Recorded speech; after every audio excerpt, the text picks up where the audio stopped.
Hi, my name is Christina Govinda, and today we're going to talk about how to make pacifier holders with ribbon. Pacifier holders are easy to make. You just need a few supplies and are a great way to add flair to your baby's style.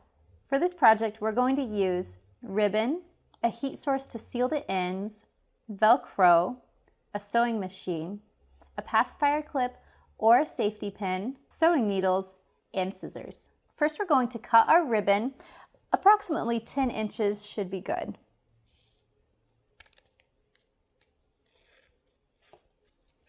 Next, we're going to seal each end of the ribbon using the flame.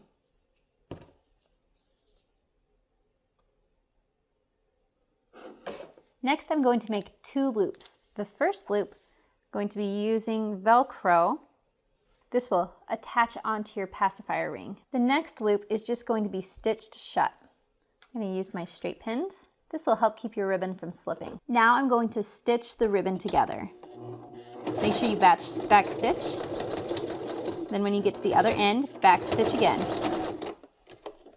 Pull your pins out and clip any extra thread. Next, I'm going to stitch my Velcro on.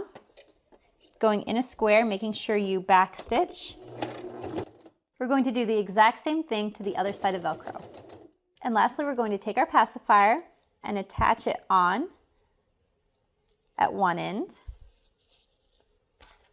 And then take our diaper safety pin. If you don't have a diaper safety pin, you can either use a diaper safety pin or a pacifier clip. The diaper safety pin is safe to use with children because it has a locking feature here. A regular safety pin does not, and they are not safe to use. So I'm going to use my diaper safety pin, unhook it, and then I'm sliding it right through the loop. Now it's ready to be connected to your child's clothing or car seat. Making your baby's pacifier holder is not only creative, but it's functional. That way you always know where your baby's pacifier is. Thanks for watching.